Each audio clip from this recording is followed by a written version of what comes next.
Hello, everyone.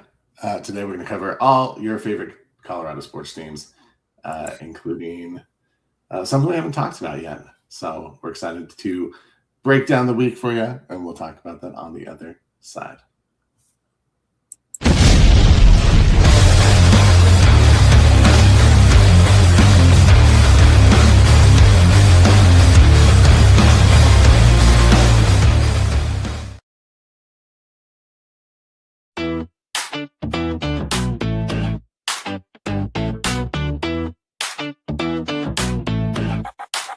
Yo, welcome to the show. Let me set the scene. Mile High Sports Symposium, living the dream. Broncos in the house with that orange and blue. Nuggets making moves, watch that altitude crew. Avalanche bringing ice, check the skills they display. Rocky swinging bats, ready for game day. Rapids in the mix, kicking it with style. Buffs bring the heat, put the rivals on trial. Out talking JJT, they got the scoop. Mile High vibes, feel that energy rise. Sports on the menu, watch the crowd mesmerize. From football to hockey, we're taking it higher. Join the celebration, feel that sports desire.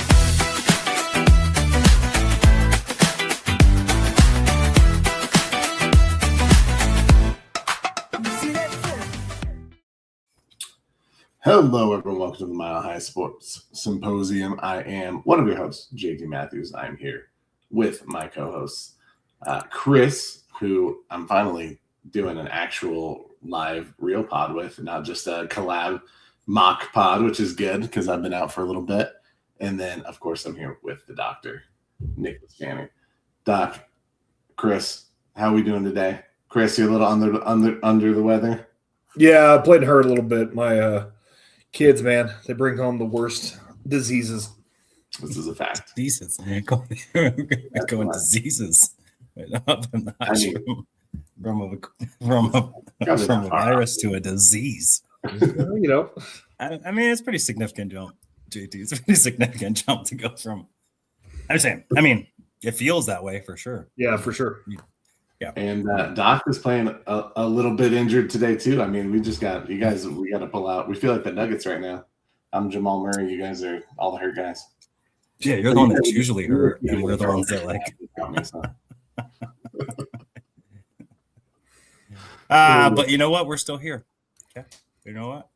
That's right. We nursed it through practice this week. We were limited. And then like Russell Wilson, Mr. Unlimited.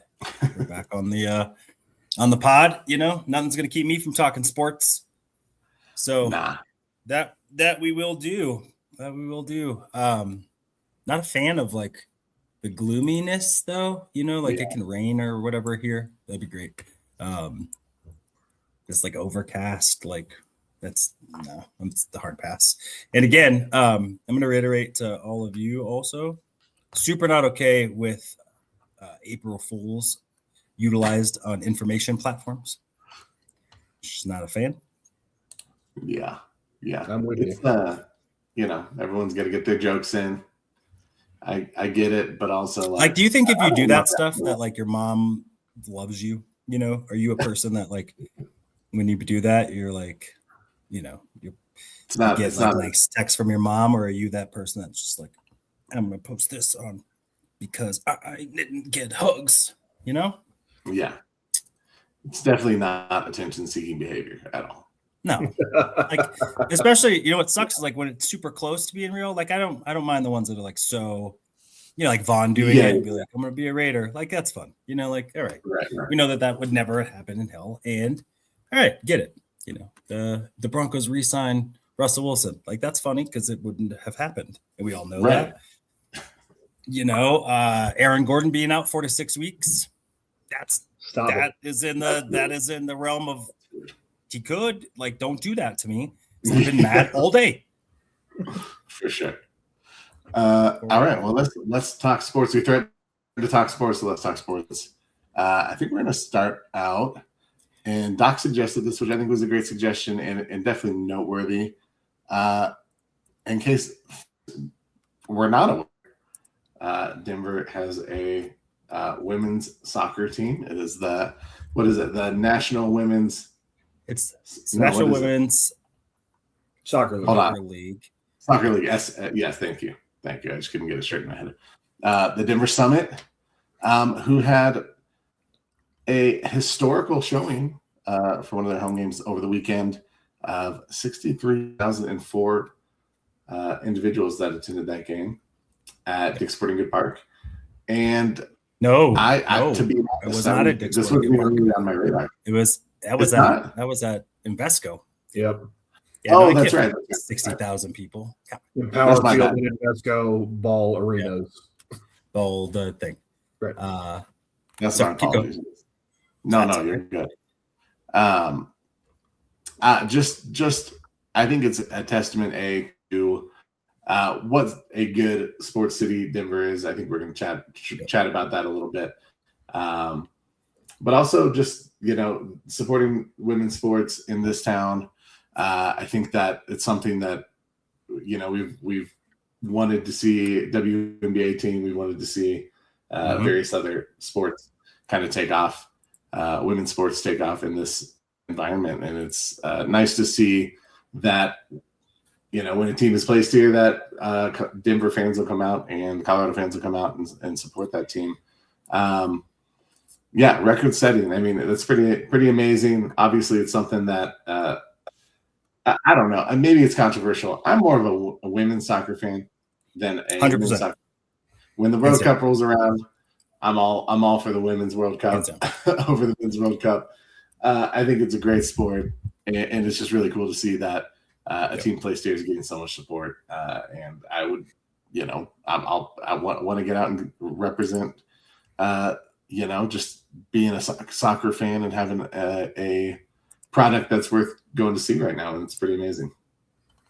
Yeah. So just for the record, so not only did the Denver Summit break the attendance record, broke it by 20,000 people. Wow. Yeah. So they didn't just get it. They done got crushed it. Just crushed it. My wife took my daughter, a bunch of her soccer team. So my daughter's on the Youth Rapids Football Club. And it's super dope for her to be able to see other women at a professional level, and especially like I don't think the Rapids are putting 63,000 people in there. No, probably not. And so the energy of it, and Denver is we love sports. We have a lot of really successful high school female athletes that go. I mean, some of the best players across, the landscape of college basketball over the past 2-3 decades have, a lot have been from here, soccer as well. And so I think I know that people have talked about the women's hockey league coming.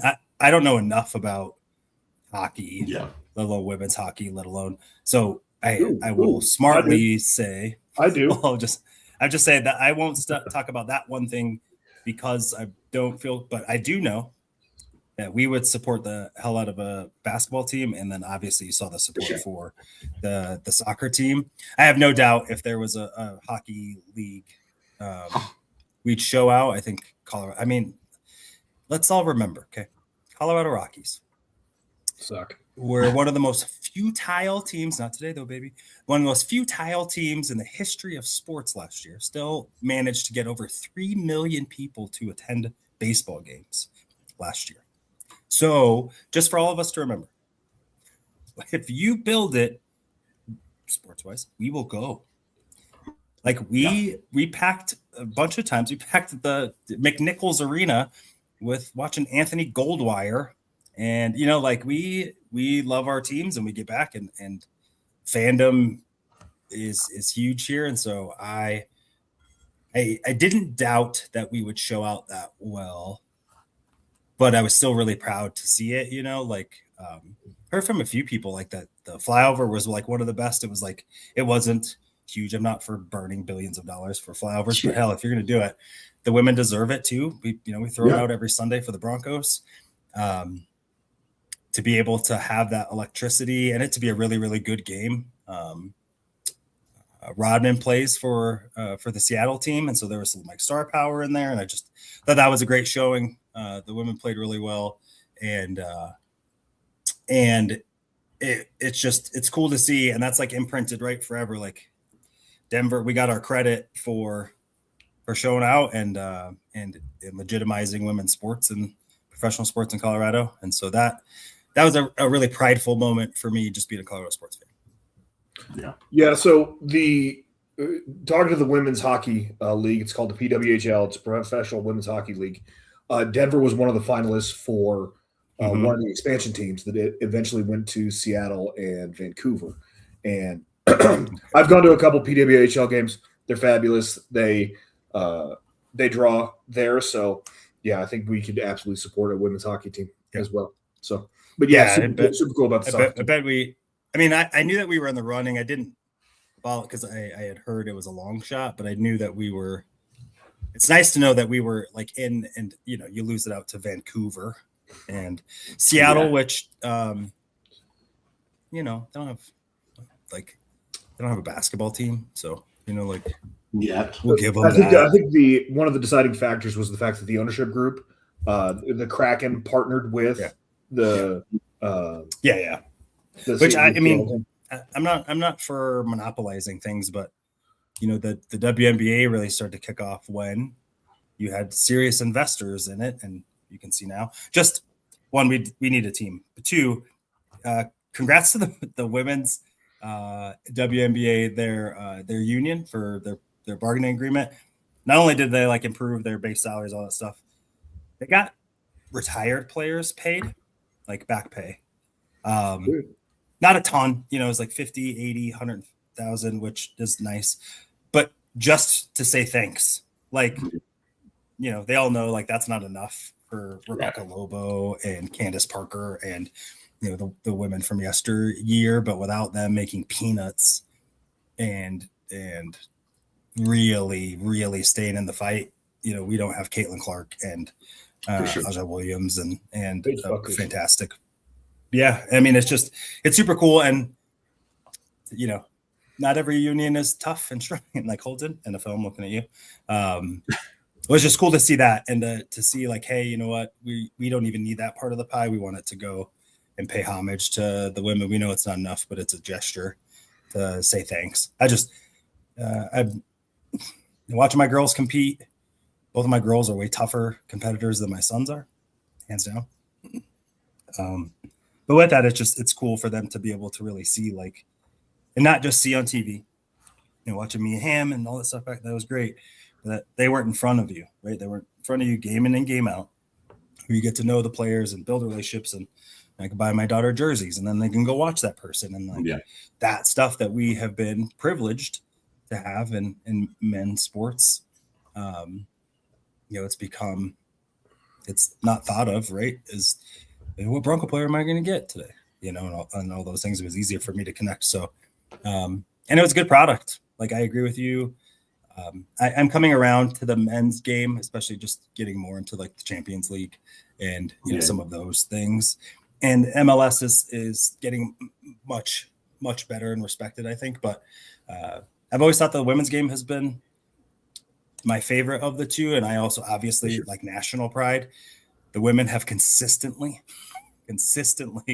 performed. Yeah. And it's nice to be able to see that and that level of play. So super cool. Denver Summit. The next game is April 25th against the San Diego Wave. Their outfits, their kits are way better than the men's. Their color schemes and stuff, they're pretty dope. Anyway, trash on those, but good for the summit. Good for our city and community stepping up and getting behind a good product. So glad we're able to get that. Shout out again. So nice job. When we transition to our Nuggets. Yeah. Let's talk some Nuggets. I didn't realize Peyton Manning and Michaela Schifrin are both at least partial owners of some Denver stuff I've seen. So, I had no idea. That was the first time I had heard about it. Of course, it was because Peyton Manning was his name was in there. I saw that connection real quick and dug down the hole. Yeah. super cool. Super cool. Yeah. Yeah, I love that Schifrin's in it. January Keeping the roots 30th here. last year, which I didn't realize either. Yeah. All right. And they're building a new Let's complex. It's gonna be pretty dope. So for sure. more to see, more to come. But maybe I don't know if it's like a negative because it's like they're the state of the Nuggets. I think the question that the injuries just keep coming back. I would say a little bit different than maybe the Avalanche we'll talk about. I think the NBA has had much more of these across the league than at least maybe my perception of hockey right now. That I think like the Avs are kind of been bitten throughout the year a little bit more maybe than some teams. I think the Nuggets have been bitten, but so has every other team. Man, like Oklahoma City hasn't played with J-Dub for I don't even know how long. And so there's been guys just missing throughout, and so I kind of thought about it. I'm like, I don't know that we've had it any worse. I don't know that we haven't. I haven't like dove into the stuff, but it just feels like it's happened the last few times. Like right when we really start going, it's like I start going. Aaron Gordon woke up with a tight calf. Yeah. Man, no offense. I wake up with tight calves all the time. I still go to work. Yeah, but you're like 40. So, or my calves are just so dang huge that no matter what I do, they're tight. Okay. Yep, that's what it is. I'm doing calf raises right now, just for fun. Times but in all seriousness, what the F, bro? Like it's been a wild ride. It's been a wild ride this season. I think you're right about the injuries. The injuries have according to a couple of athletic trainers, like soft tissue injuries have been on the rise in the NBA this year. So they're up 22% from, which is significant. That's 25% jump. And those are ones that linger, right? Like it's those broken bone heals. You get it back, it's done. Like, you're probably not going to re-break the break. Yep. Hammy though, right? And then you compensate, and then you strain something else. It's just, and I had heard someone talk about it on the radio. I don't remember which program, but it's like, if I was dealing with surgery or an injury in the off season, I was going to have a soft tissue injury at the beginning of the next season, no matter what. Like it just always correlated because my body's compensating, even if I'm training right and all that stuff. It's bound.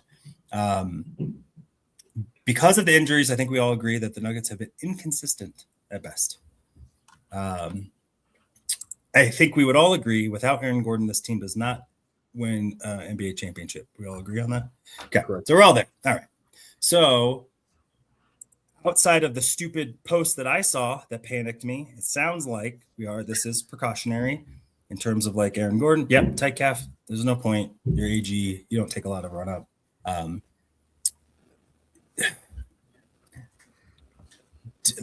Are we going to, I'm worried that we're not going to see this team in as it was designed when the playoffs start. And I have very little confidence that we'll be able to keep, even if they all did come back, that we'll be able to keep the important pieces of it throughout the playoffs. Tell me why I'm wrong. I don't know that you're wrong, unfortunately. Especially the Aaron Gordon piece. Aaron Gordon has just been snake bit the last 2 years, kind of starting in the playoffs last year with the hamstring injury. And it's just kind of persisted. And it's one of those things that, those injuries linger. It shouldn't have lingered this year. I think a lot of people are levying some criticism at the training staff, which is probably somewhat warranted, at least. Peyton Watson had a hamstring injury. Cam Johnson's been dealing with back spasms. Like the back spasms are pretty debilitating. Sounds like they come and go with him. So maybe this is more of something that is going to be something that he deals with through his career. But just, ankles with Jamal, there's all sorts of these soft tissue injuries that kind of keep popping up with this team. And this team's not getting younger. I think it's just a reminder that this roster is aging a little bit. They're not an old roster yet, but they're trending that direction a little bit. Yeah, but they're not a bunch of 23-year-olds. Right, exactly. And I think how fragile like this window is, right? Like the Jokic championship window.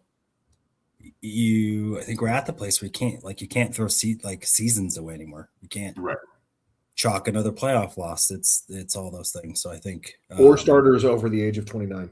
So yeah, which is crazy, right? If this were baseball, like you got a young rotation there, youngish in their prime. Different kind of athletes. Yeah, right. In the NBA, you're out there in crutches and wheelchairs. But it was interesting. I mean, because then you lose Zeke, who came in and was contributing, right? Bucked up a little bit, which I like to see. Like Zeke got a little gangster. Yeah, he sure did. And then you lose Jones, who again is one of the younger ones. So even Zeke and Jones are both early 20s, and so rhyme or reason, who the heck knows? What would you need to see over the last few games to feel confident going, let's just do round one? What would need to happen over those last few games for you to go in game one? You got $50. You feel really good about putting on the Nuggets. To do what? Get out of the first round or win a championship? Yeah, we just do round by round. That they, that they're going to be able to get through, because I think they're probably going to, at best, I think they have a shot still at the 3rd seed. But most likely they're going to be the 4 or 5, potentially the 6th. So no matter what of those spots, 3 through 6, I mean, you're going to get a legitimate-ish contender that you're going to, you're not getting play-in teams. And so it's going to be a dogfight, I think. I don't think that any of the matchups are easy, but I think we've all felt like this is a really talented team. And if everyone's on the court, they're as good as anyone. But I think the caveat usually is that they've been playing together for a little bit. There's some cohesion. The coach knows all of their names, things like that. So what would you need to see, Chris, over the last couple of games to feel like, I feel good about the Nuggets going into the series? Well, again, going into the series, I'm fairly confident that they get out of the first round. Like that's not the word for me. I don't. It's interesting that they have decided that Jonas Valanciunas is not going to be part of the rotation. They've decided that they're going to go a little smaller and play small ball off the bench, which is fine. The problem is like when you go up against the Timberwolves, they have Rudy Gobert and Julius Randle, so that becomes a little bit more of a challenge because they got 2 big guys that can do some and things. if he's disinterested, like you sit on the bench, pissed off, they'd be like, "Hey, Val." Yeah. He may not be here next year. I'm just going to caveat that, but yeah, I feel comfortable. I feel comfortable with them going forward out of the first round. So, like even right now, I feel good about them going out of the first round. I like that. So right now it's a 4-5 matchup with Minnesota. Yep. And game 7 would be here at least. All right. What about you, JTZ? Yeah, Jalen McDaniels for Minnesota's hurt right now, so I think that's a big factor. If he comes in, if we go to a series and he's hurt, like. He's one of their best defenders, so I feel okay about that matchup with minus McDaniels. Doesn't mean it's a gimme series. Isn't it crazy? I bet every team like podcast like us, the Minnesota version of us is over there. Yeah, it's Riss, Rickolas, and Geraldo, and they're over there being like, "Man, if our team just gets better, we have a shot against the Nuggets." Yeah. They got this guy that's hurt. Yeah, it's true. I feel like it's like, so they get out of round 1. I think they need to. Their defense is the biggest question, I think, right now, and their effort on that side of the ball. I think everyone's aware that if this team's healthy, they can score. They've shown that over the last, multiple years that they're a top offense, maybe the top offense in the league offensively. And so it's going to be a matter of them putting in effort on the defensive side of the ball, being more connected. I think, the injuries have caused a lot of issues with continuity and just kind of that communication and learning how to play with each other, especially with Cam Johnson. He seems to be a little more comfortable operating a little bit recently, but it's still not been the season we've been expecting when he came in. So I just think, if they can find that connectivity, if they can kind of raise that defensive floor, even if you're playing, top 10, top 15 defense, it's better than what you've been playing pretty much the whole season. Maybe you give yourself a shot, but it'll be interesting to see how Adelman works the rotation too. It's going to be, Peyton Watson's had kind of a breakout year. Is he someone that's utilized more with the second unit, or do they fit him in with the first unit? Is some guy's going to start and not finish games if other guys are hot? Hardaway's been great coming off the bench, but if he's, going shooting the ball well, do you keep him in to close, even if he might be a little more of a defensive liability? There's a lot of questions I think that they're going to have to figure out on the fly, unfortunately, and it's not the best time to do it during the playoffs. It's what you have to do because your rotations have just been so vast. Like, you've just had so many different rotations throughout the year. But these guys are pros. They've been there. They know how to win a championship. At least your core guys do. And hopefully they can elevate. But yeah, I think defense is the biggest question right now. Yeah. Just to toot my own horn, where would the Nuggets team be if they didn't have Tim Hardaway Jr., who was my guy? That was the guy I really, really wanted. He's playing much better than I thought he was going to play even. But my man shoots with stones. He's just unconscious with it. And for a team that has some timid shooters and we've been asking for, like, you got absolute psychopath in the best of ways. And that's what makes me feel better, because even if we're not 100% healthy, I do think we have better pieces who get it. Brucey B and even Val probably getting some time in the playoffs. Like, those guys know what it takes. They're pros. You're kind of leaning on those guys instead of you're super young or guys who are just Bones Highland in that experiment. So let's hope that everyone's back and we have good things to talk about, and I don't get duped again by another freaking misinformed post.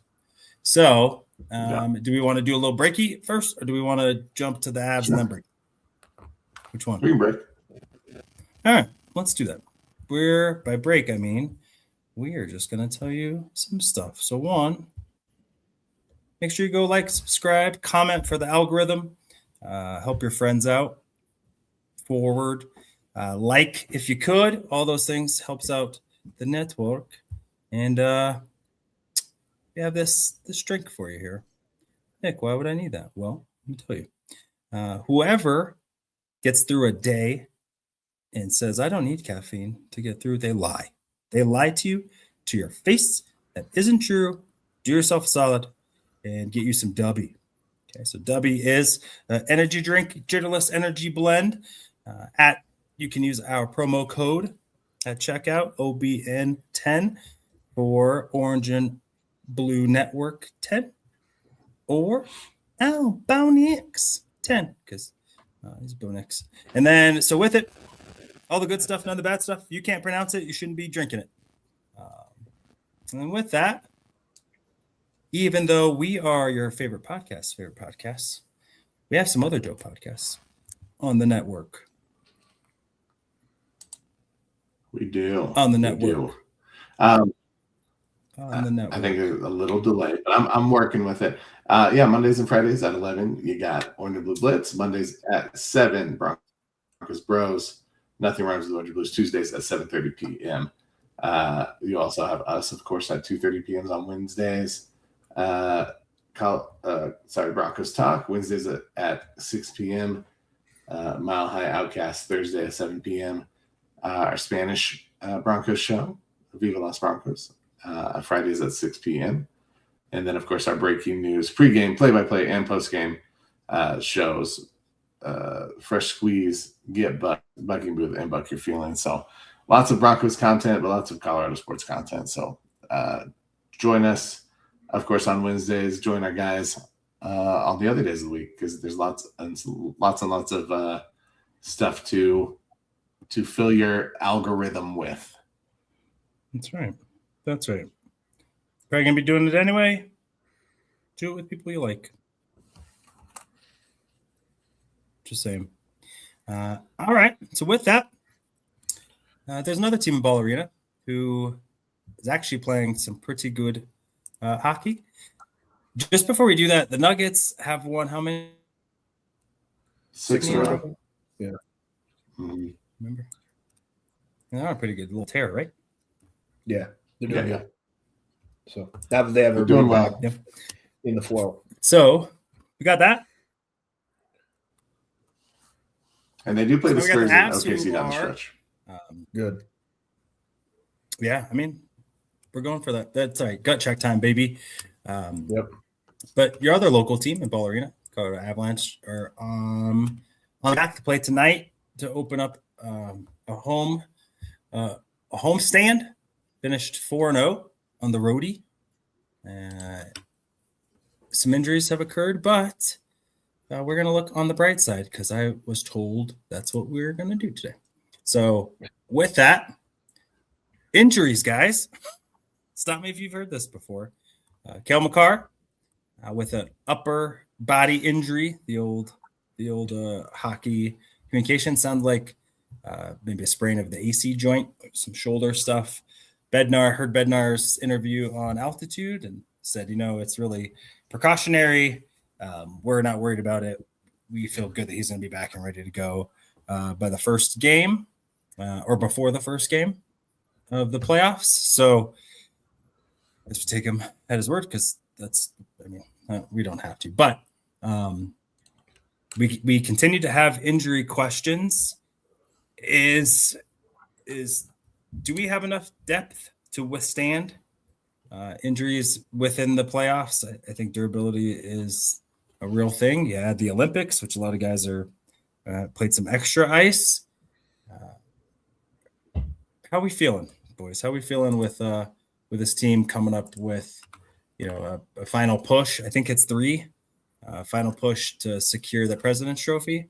How you guys feel? How you guys feel about the Avs right now and where they're at? I still feel pretty good.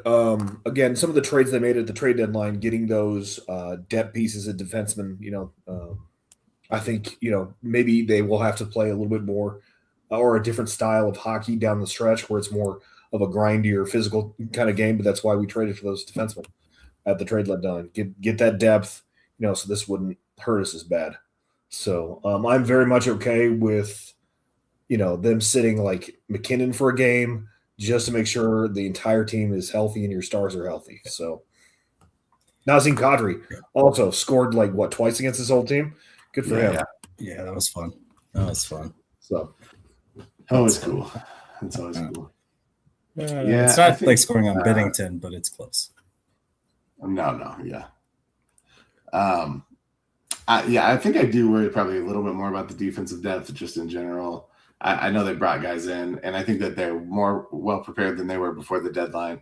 But when you lose, obviously, Cale seems to be like he'll be ready to go for the playoffs. But if you lose someone of that caliber, it doesn't matter what team you are. It's tough to cover that up with depth, and it changes kind of fundamentally how they play with that first line. Cale Makar is such an offensive defensive player that. Losing him, we don't have a good Cale Makar clone that we could bring in. Gerard is a little bit more of an offensive guy. We traded him away.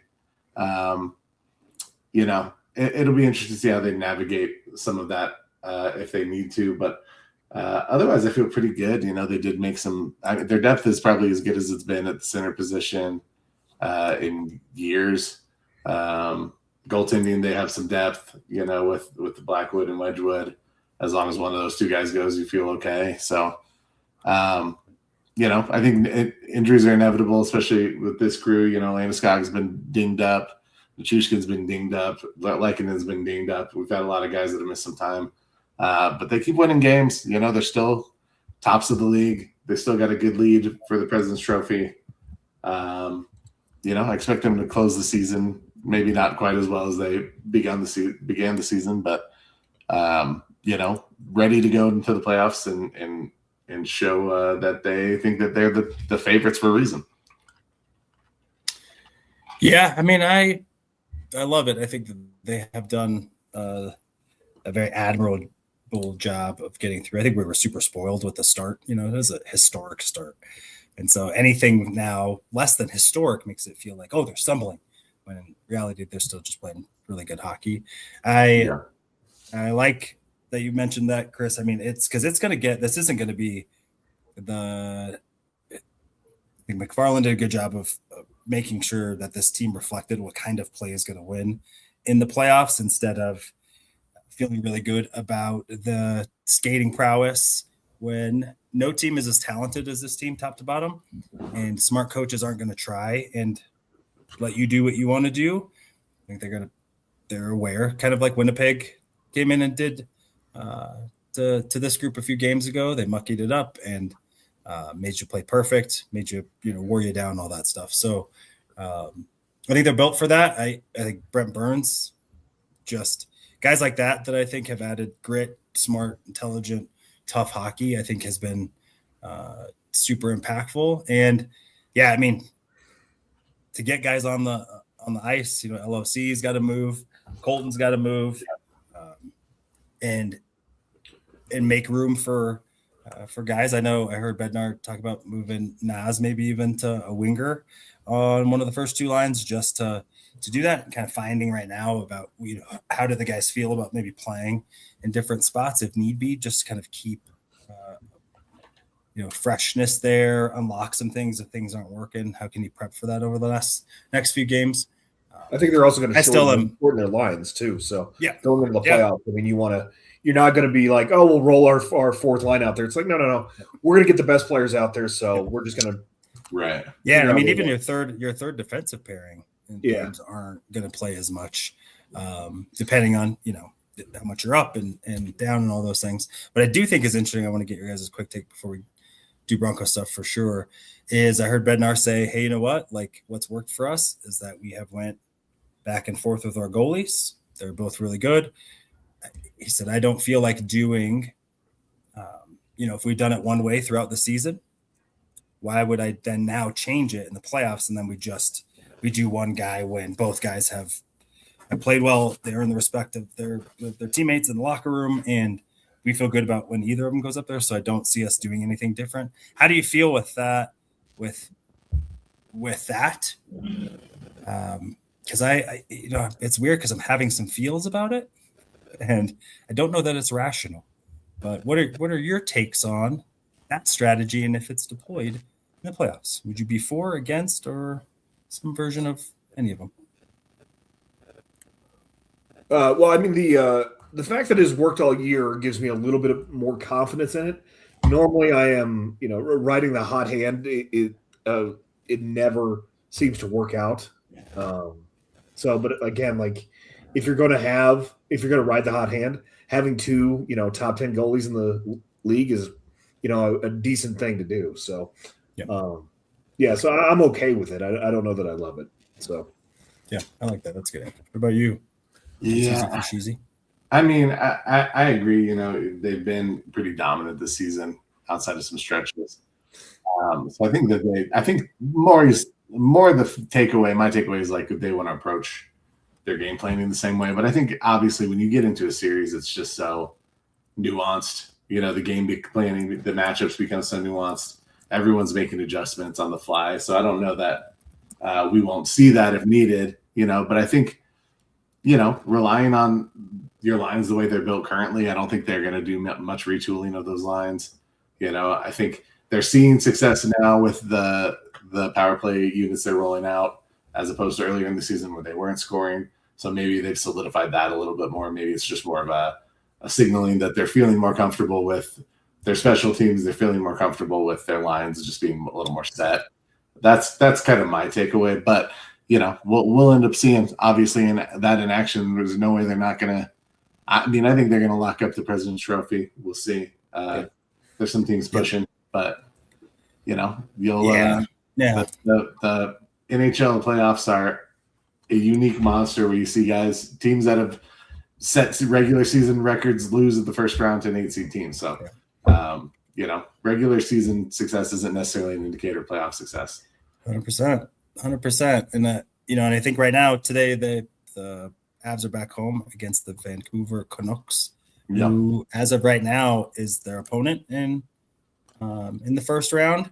And so I think that's great. Yeah. To say.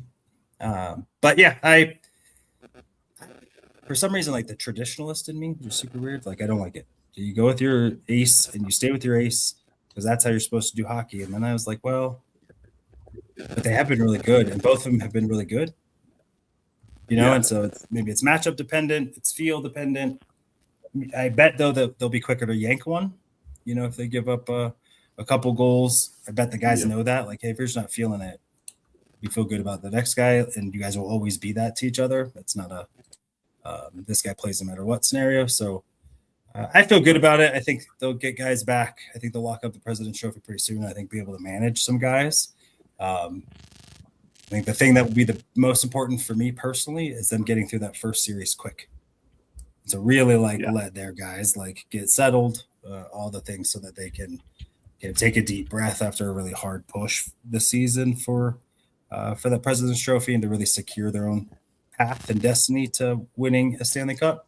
I think that would be huge for them to be able to do if they're able to get some of that time. So with that, then, any final Avsies talks? Just get on. Okay. Is Nate McKinnon the MVP? Is he with the Heart? Yeah, I think so. Yeah, I think so. Yeah. All right. If he doesn't, conspiracy, we will storm the NHL capital. Just kidding. All right.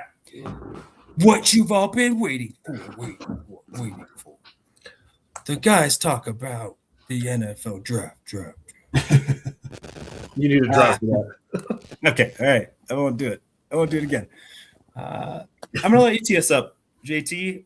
How do we got some thoughts about the draft in general? Yeah, you got some fun stuff for the draft. So JT, take it away. Yeah, I wanted to. I mean, this is for me as much as it is for the people listening because I just love to talk about the draft, and I know you guys do too.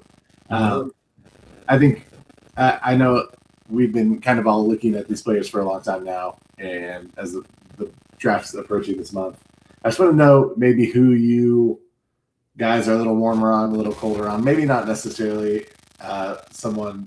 I mean, we can gear it towards the Broncos for sure, but without them not having a first round pick, we have to dig a little bit deeper for some of those potential picks. But I just want to know guys that maybe you didn't have time to get into an eval and check out that you've had time to look at now that you're big on, your stock has gone up or down on.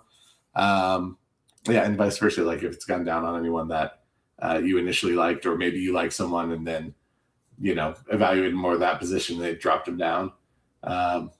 So yeah, I mean, no big crazy overarching thing. I just want to know your stock up and stock down side. I'll go ahead and kick it off. Yeah. I got two risers for you. For me, it's Jermod McCoy, and this came real recently. Mine too. That's the fun part. Again, we saw him work out. We saw him run. He actually was doing football things after spending 14 or 15 months away from football. So and again, his 2024. He's the quarterback from Tennessee that everybody had questions on. He looked real good, and it's it was just that he got on the field and did football stuff is the big takeaway. I mean, because his film is great. So, I mean, he may be cornerback one in this class. So he's a big riser for me. The other name, and I'm super late to the party on, but I'm now super high on, is Malachi Lawrence from USF, the edge player. Okay. I think he has strong hands. I think he's got a quick burst. I think he's got some pass rush moves. So that guy's a huge riser for me. Would not shock me if he goes in the later part of the first round. So there's two risers for me. I like that. Doc, you want to go? You want me to go? Go for it. Okay. Well, I was going to mention Jermod McCoy, but I won't now. But I did. It's funny. I watched him before he ran, and I was like, this dude is a dog. Man to man, he's sticky. He has great ball skills. He attacks the ball. He's really impressive. I think he's quarterback one. He's coming off injury, so there's always concern there. But anyways, I liked shoot, where'd he go? TJ Parker. Sorry, edge out of Clemson. He is one that I hadn't really done any deep dive on, but he's a guy that impressed me. He's powerful. I don't know. He just is a guy that's kind of relentless to me. And I think you win a lot with power in the NFL. Guys who are consistent, good pass rushers win with power. He looks athletic. He has some good bend. He has good size. His play strength is great. He has a good engine. He's not giving up on plays. I don't know that his top end is elite necessarily, but I think he's just going to be a productive defensive end in this league for someone. He's just got a good combination of size and strength and athleticism that I think will translate well to the NFL game. So he's a guy that I have stocked up on for sure. I have to decide who I want to go. I think Jeremy Bernard is actually a guy that that's good. Low key liking more lately.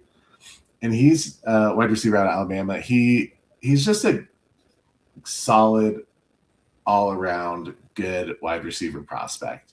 I don't think he's elite. At least, with his athleticism, there's nothing really that stands out as super flashy. He's not a huge playmaker necessarily. I think he's a chain mover. I think he's extremely I think he's what's the word I'm looking for? Not predictable. Consistent. He's extremely consistent. Like if you throw a ball to him, he's most likely going to catch him. He has great hands. He's a guy that has kind of snuck up on me that, maybe I have some bad feelings about wide receivers from Alabama for no reason whatsoever. But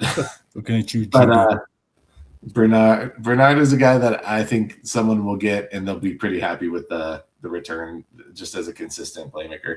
Maybe Michael Pittman-esque, something like that is what I'm getting from him. Just someone that is going to run clean routes. He's going to be open. He's going to move the chains when you need him to. Cool.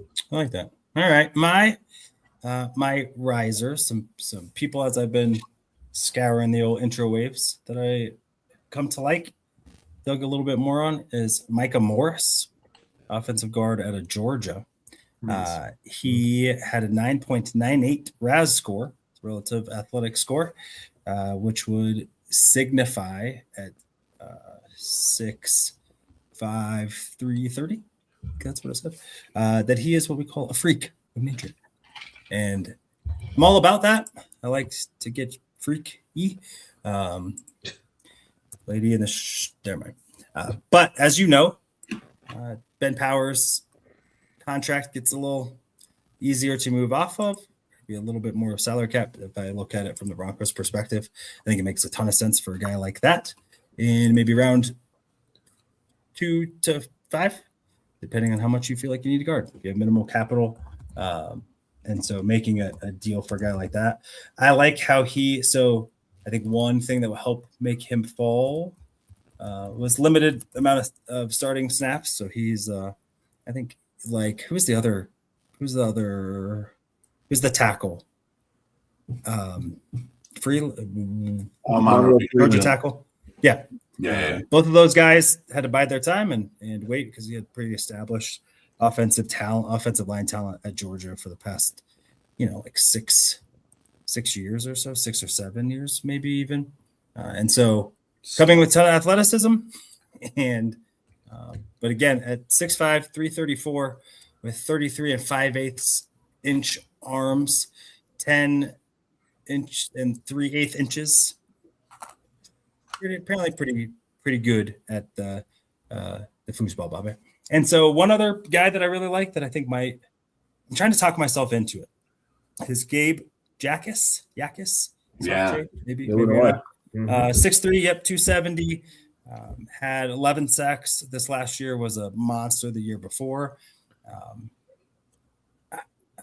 I think he, especially as a 3-4 end, stand-up end, I think he can hold the edge well. Not really sure if he can go backwards real well. Wasn't really ever asked to do that much. So that would be a concern. But my other thought is a JFM replacement, could he carry 10 more pounds? And be a guy that's able to win consistently in that 3 to 5 tech. I don't know they can't, or even bringing him in as a pass rush specialist. You got Jones over the center. You got Malcolm Roach in there. So you got your guys that can really beef up in the middle. And maybe this guy's your third down, or he comes in initially as kind of a third down interior rusher, some things like that. So I really liked those guys. Those were just some guys who I feel like, at least in my head, I feel like their stock is up, production as well as good athletic traits. Let me start with my fallers, since we'll just snake draft this a little bit. A couple guys who I felt didn't have as good of a draft period is Jordan Tyson, so wide receiver out of Arizona State. Has been or should have been, it's talked about being an early first-round pick for a while. The guy has just not been healthy playing football. And I don't think he's such a freak athlete or whatever that I would be willing to roll the dice. I'm glad that the Broncos don't have a first-round pick, because I don't think he would last to the Broncos' second-round pick. But it'd be super interesting because it's been 3 days, almost 3 months, 4 months since he played the last game, and yet he hasn't participated in any drills. He not going to do his pro day, combine, all that stuff. He was a guy that missed significant amount of time 2 years ago when ASU made their run, and as a guy I think that is a pretty good player, or a really good player. Our wide receiver one conversation throughout the year, and just tired of taking flyers on guys who are hurt. So unless it's a dart throw on day 3, that's not a guy that I would be excited about just because of that. And then I think additionally, the guy that I'm a little down on, that I would rather not be down on, is CJ Allen. I think hearing a little bit more of some of the breakdowns from some of his drills, or watching a little bit of him in coverage, apparently he's got stiff hips. He's not able to turn and go to the best of him. That said, I hope that gets out a lot and he falls, because you know what? He's not good enough to be selected in the first round, so you shouldn't do it. Anyone drafting at 45 and earlier, that's almost a first round pick, so you probably shouldn't draft him either. And then maybe he falls enough for the Broncos to get him. I still think he's a really good player. I think for him, I'm not sure how much of that constructed narrative is true or not true. When you play on a really talented defense, who can cover a lot of your mistakes, I think it's really sometimes difficult to be able to identify where you might have messed up because of that. And then finally, your guy, Spencer Fano, arms were real short at the combine. My man's playing football like this. And I think Will Campbell, guys like that, who every other thing checks out except that. And oftentimes don't even know how long your leash is before the NFL makes a judgment on you and puts you inside. I think he'll be he would be a phenomenal guard. He's super athletic for his size as a tackle, so you move him inside a guard. I think he probably would be a better guard. If I were to say which one would you be more certain on if his career were to be, Pro Bowls and all that stuff, I think for sure at guard he'd be a difference maker. But if you play tackle your whole life, that's where the money's at. That's what you've been good at. I don't know how I feel about moving inside, but I think some of those measurement things will take him off the board for some teams at where they're picking, especially in the first round. And so I could see him falling because of that. Yeah. Well, I will say that there have been some controversial measurements from the combine about arm length. So I'm not sure that everything is completely accurate. There's been a lot of back and forth about whether they were actually measuring the arm length right. And that goes for summer scouting too. Like it seems like whoever's doing the measurements seems to be a little bit off. Regardless. Yeah, I mean, from the Senior Bowl, what was it like the week before before to the combine? I mean, guys lost. I mean, it was 3/4 of an inch for no. Maybe that's been the problem. Maybe because I've been getting measured in Indy. Right, that's right. That maybe if I were to get measured anywhere else, I would still be short. Yes, you were correct. Okay. All right. Well, dang. All right. It might be but that's I don't want to root for him going, but if you say jerk things to me, I'm going to be super happy watching him be upset with his family in the green room when his life dreams are shattered because he has short baby arms. Listen, he's still going to be a good guard. So at the end of the day, I don't think he's going to be a good tackle. I think he will too. But if worse comes to worse and he can't play tackle, yeah, dude will pop inside. He'll be fine. So yeah, I think he's going to be a football player for a long time. Yeah, a good one at that. But in the end, it's potentially tens of millions of dollars that you lose out on because the NFL assumes you can't do a job. Yeah. Before even giving you a shot. But we'll see. So volley that up. Who's up next? Let's go reverse. I'll go real quick and then Chris will finish it up. That's what we do. I don't really like saying this one because I have mixed feelings, but I'm going to say Casey Concepcion. I like the player. No, you have to say it right. What is it? You have to say it right. Concepcion? I don't know. Is that right? That's right. You got to say a little flavor. You can't do like Conception. I can like go full white guy on it. Yeah. I mean, how much mayo did you put on your sandwich today? Jesus. Miracle Whip. How dare you? Yeah. Whip. Hard H. Concepcion, I think he has some really good traits. There's some things I really like about him.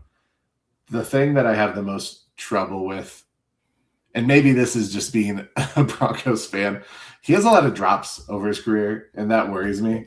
Drops are a real thing. We've seen this, like I said, as Broncos fans.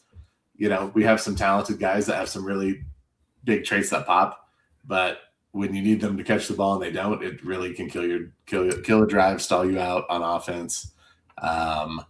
Maybe if you have a veteran savvy quarterback, you can get over some of those, but when you have a young quarterback, and Bo's played more like a vet than a lot of young quarterbacks, but still, you need to support a young quarterback with guys who are going to be reliable.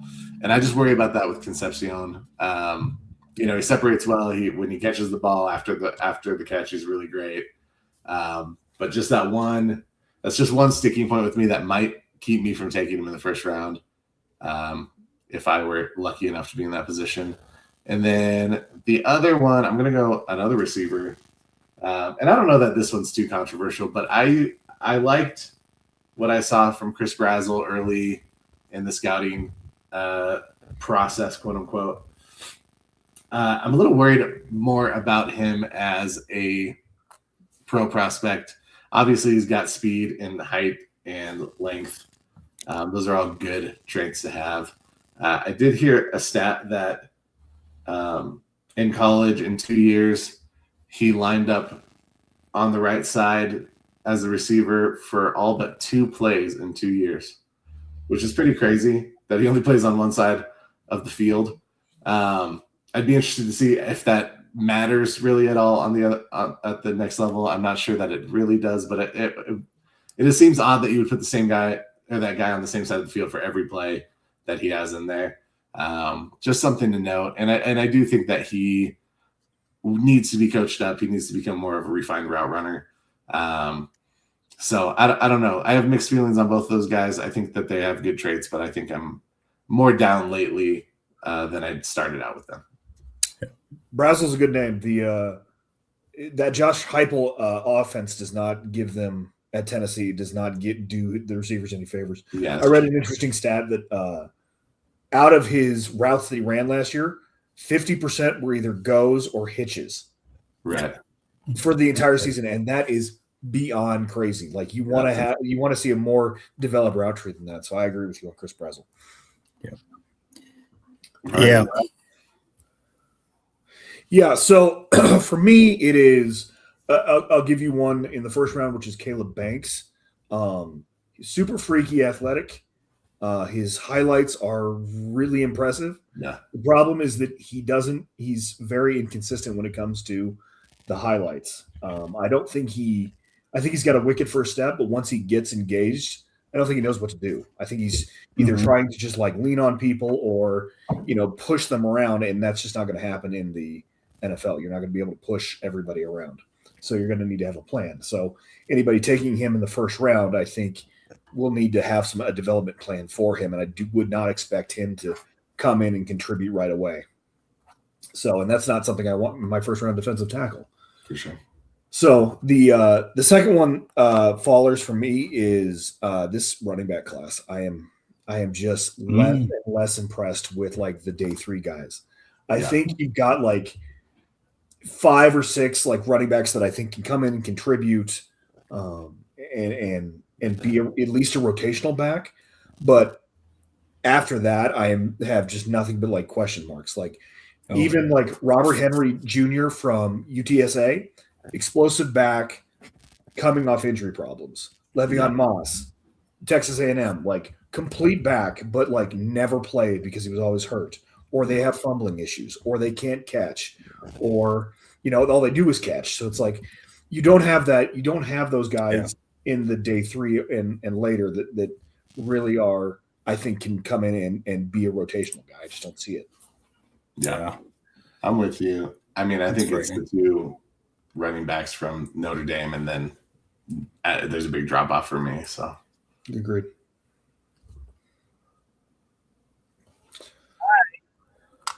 Is it Emmett Johnson was one of the guys too that I was excited about, and didn't blow up. I mean, same thing. Which, as a Bronco fan, right, like J.K. Dobbins, when he's on the field, is a phenomenal football player. I think we all agree, good at football on the field. When you're not in the field, the opposite of good is bad, and so it's bad when he's not in the field. I think we're all pretty okay, maybe with back 2nd to 4th round. Like you said, I don't know that the answer is priority. What is the need priority in the draft now? Now that we traded for Jalen Waddle, we've got a playmaker and all that. Yeah, I think if I were to say need priority, would be tight end. Okay. So that would be one. I think defensive line, because this is a really deep defensive line group. I think you got to be able to add to those 2. And I think running back is up there, I think. But there are still a ton of vets. So it's, like you said, Chris, it's like you go get 5th round pick, for $200,000 more. Would it be better to go get, running back, whoever who's sitting there on the scrap heap? So maybe from that perspective, maybe it's pretty low.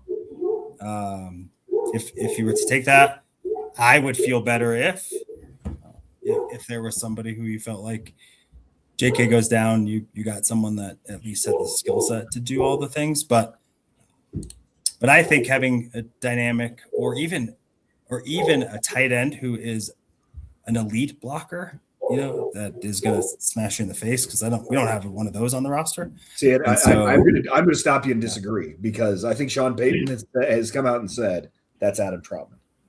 Adam Troutman's our best blocking tight end. He's the best in pass pro. He's going to be the dude. So, I think on the roster that is 100% true.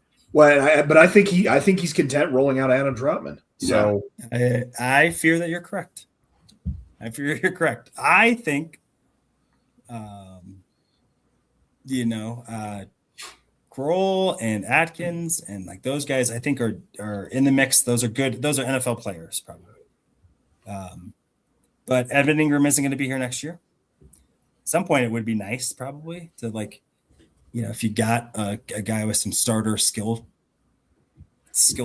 traits, and you're paying him 5th round money for a few years, like that wouldn't be bad. Then, just to be able to do, and I think adding some competition to that room would be impactful, like even if it shook out the way that it does, like let's throw a little bit in there, make them earn that and come ready to play. But what would you guys say? I know we got to get out. What would be if you're a second round pick, what position are you targeting as the Broncos right now, considering everything, who's still out there, the draft picks that they do or don't have, the rosters constructed? If you were to guesstimate, where would your lean be on what group gets targeted in at 62? Right? Go ahead, JT. I mean, I think that you just have to go with where you think the strength of this class is.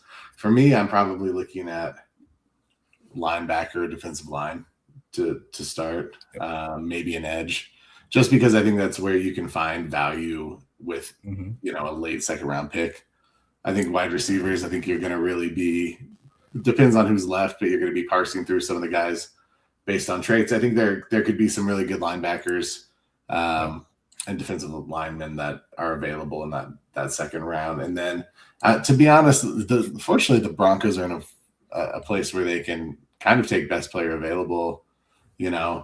It's a nice place to be. I think there's obviously tight end. I think, Nick, I agree, is somewhere I would be looking for sure. If there's a guy that you really like, Sam Roush or something falls, and it feels like a good place to take him, then I wouldn't hesitate to do that. But, I think you just kind of follow the value of the draft. And for me, maybe this is the best chance for them in a while to take best player available and feel okay about what they get. Yeah, I think that's always the way to go is just take the best player available, even if it is a wide receiver or even a corner. Because to Jay Weaver's point in the comments, I mean, you may be losing Riley Moss, you may be losing Marvin Mims next year, so be open to taking those guys. To answer his question, I think Jadarian Price also ran 2 kicks back for scores. Last year. So for me, I think I'm prioritizing running back a little bit more. I'm more than willing to take those guys because I think the linebacker class and the edge class stretch a little bit better than this running back class does. But I take the best player available and don't worry about it. Yeah, I'm with you. Okay. All right. Singleton, if you're looking for a kick returner, Singleton out of Penn State could be a good option too. I don't know why he's not. I mean, him and both of the Penn State backs. I'd get him back-to-back 4th-round picks. Just run that Nittany Lion. That. I don't know. Good players. I would really they're love slow. them to be. I think Singleton's a little slow. So if you want that explosive, if you want a grinder, if you want explosion, I mean that's kind of where you're looking at it. And like you said, there isn't a back that's outside of Jeremiah Love probably that gives you all of those things. Yeah, Love's special. So I mean, we're not talking about So that's not as great. It's not as great. So defensive line, it is. It's probably the one position with where they're drafting that you can get. I think you probably feel the best about their ability to make impact, consistent impact. But I do like it. It is an opportunity to be able to draft for next year. This year, which the draft ideally isn't made with the thought of this guy will put us over the top this season. It's, how do you have a good building block that can become a part of your core for the next 4 or 5 years? So I wouldn't even mind athletic offensive lineman, right? That you can, let's never go back to having a crappy offensive line ever again. I'll take Adam Troutman's at tight end all day if our offensive line doesn't suck. Yep. So just saying, would be a fan of that. Be a fan of a safety. Because Brandon Jones' contract is coming up. All of that stuff. I really like it. No matter what they do, they can get a player who who can really kind of grow with the team and be a long-term piece. And I think that should be the emphasis, not filling a need. Just to piggyback on this real quick, then we can go. There's a receiver I would take a chance on that may be a day 2. That he may get overdrafted. We'll see. Ted Hurst is a really interesting athlete. Receiver out of Georgia State. Someone, I don't know if he's a returner. I haven't actually looked to see if he's did kick returns. I didn't think that he did. I don't think so. But I wonder if maybe he could, just because of his pure athleticism. You know, it might be worth, if you're looking at someone that has some versatility or at least some explosion on the field. Hurst is a guy that you could look at, maybe. My dude. All right. Well, we're going to call it a day. Thank you, everyone. We appreciate you. We will see you next week. You know, in the meantime, be kind to one another, be safe. And if you need a sports prescription, ask a doctor. From football to hockey, we're taking it higher. Join the celebration, feel that sports desire.